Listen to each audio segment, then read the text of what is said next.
حدیث مشکات میں موجود ہے، اس کو آپ نے دل پہ لکھ لینا ہے چونکہ معاملہ دل کا ہے۔ نبی پاک صلی اللہ تعالیٰ علیہ وسلم نے فرمایا جس طرح بارش میں پڑے لوہے کو زنگ لگ جاتا ہے اس طرح دل کو زنگ لگ جاتا ہے۔ تو کہتا ہے میں بور ہو رہا ہوں پتہ نہیں کیا ہے، اور زنگ لگ گیا دل کو۔ تو کہتا ہے جناب میں پتہ نہیں سارا کچھ ہے پر دل پریشان ہو بھئی اس کو زنگ لگ گیا ہے۔ ہم کہتے ہیں یار پتہ نہیں کیا بات ہے پریشانی ہو بھئی دل کو زنگ لگ گیا ہے۔ کریم فرمانے لگے جس طرح بارش میں پڑے لوہے کو زنگ لگ جاتا ہے اس طرح دلوں کو بھی زنگ لگ جاتا ہے۔ حضور دل کو زنگ لگ جائے تو کیا کریں؟ تو حضور فرمانے لگے ایک موت کو یاد کرو اور ایک قرآن پاک کی تلاوت کیا کرو، قرآن تمہیں زنگ سے شفا دے دے گا۔ حضرت مولا علی شیر خدا نے فرمایا تھا قرآن پاک کبھی پرانا نہیں ہوگا، جب بھی پڑھو گے نیا مزہ ہی آئے گا، نیا سرور ہی آئے گا، نئی کیف۔ بڑے بڑے کٹر کافر قرآن پاک سنتے تھے نا۔ ایک دن عتبہ کہنے لگا ابو جہل سے اور دیگر لوگوں سے کہ بڑی ہو گئی لڑائی، بڑی ہو گئی بحث، اس طرح کرتا ہوں میں جا کے نہ تو محمد ابن عبداللہ صلی اللہ میں جا کے بات کرتا ہوں حضور سے۔ عتبہ آ گیا کہنے لگا میں مذاکرات کرتا ہوں۔ سب نے کہا چل تو سیانا آدمی ہے سمجھدار ہے چلا جا۔ جا کے نہ تو وہی باتیں جو وہ ہمیشہ کرتے تھے۔ نبی کریم علیہ السلام سے کہنے لگا ہم سارے آپس میں ہیں، برادری ہے، قبیلہ ہے، ایک شہر ہے، پھر بھی لڑائیاں شروع ہو گئی ہیں۔ جو آپ کا کلمہ پڑھتے ہیں وہ الگ ہو گئے، جو ہمارے معاذ اللہ طریقے پہ ہیں وہ الگ ہیں، تو کوئی بات چیت نہ کر لیں بیٹھ کے۔ تو حضور نے فرمایا کرو نا۔ کہنے لگا اگر آپ سرداری چاہتے ہیں تو ہم دیتے ہیں، اور اگر آپ مال و دولت چاہتے ہیں تو معاذ اللہ ہم دیتے ہیں، جو آپ کہتے ہیں ہم کرتے ہیں۔ وہ بڑی اس نے لمبی چوڑی تقریر کی، جتنی آفریں گنا سکتا تھا گنوائی۔ کریم خاموش رہے۔ جب اس کی بات پوری ہو گئی تو حضور فرمانے لگے میں بھی کچھ بولوں؟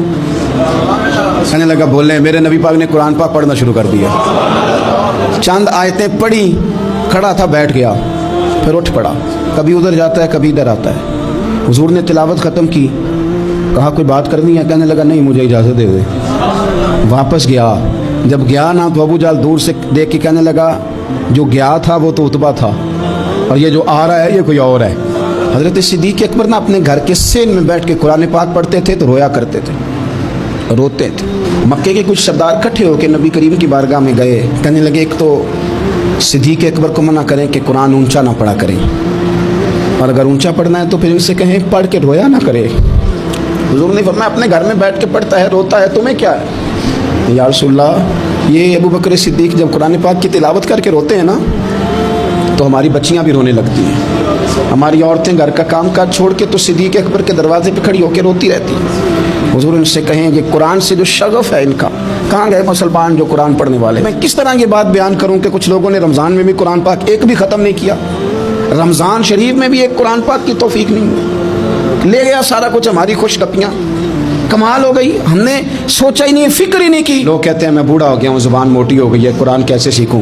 38.5 سال کی عمر میں کلمہ پڑھا حضرت صدیق اکبر نے۔ کچھ صحابہ ان سے بھی عمر میں زیادہ تھے تو بڑی عمر میں دین سیکھا کہ چھوٹی عمر میں سیکھا؟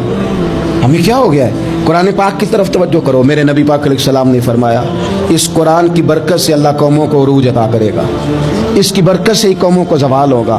حضرت عائشہ صدیقہ کہتی ہیں حضور رات کو نماز کی نیت باندھتے تھے تو ایک ہی آیت پڑھتے تھے ساری رات، ایک ہی آیت پڑھتے رہتے تھے، روتے رہتے تھے، اور جب حضور روتے تھے تو جس طرح ہنڈیا ابلے تو آواز آتی ہے اس طرح حضور کے سینے سے آواز آتی تھی۔ جبیر بن مطعم کہتے ہیں میں بدر کے قیدیوں کے بارے میں بات کرنے آیا حضور سے، تو نبی پاک مغرب کی جماعت کرا رہے تھے۔ جب میں مدینے پہنچا تو مسجد نبوی کے باہر کھڑے ہو کے میں نے حضور کی تلاوت سنی۔ فرماتے ہیں بس میں تو بات کرنے آیا تھا نا، تو وہ آیتیں سنی تو مجھے یوں لگا مجھ پہ بجلیاں گر رہی ہیں۔ کون ہے جو میرے دل کے کفر اور کفل دھو رہا ہے؟ بس قرآن سنتا گیا اور رب مجھے ایمان کی توفیق عطا فرماتا گیا۔ میں نے کلمہ پڑھ لیا، مسلمان، قرآن ہی ہمارے ہر مسئلے کا حل ہے۔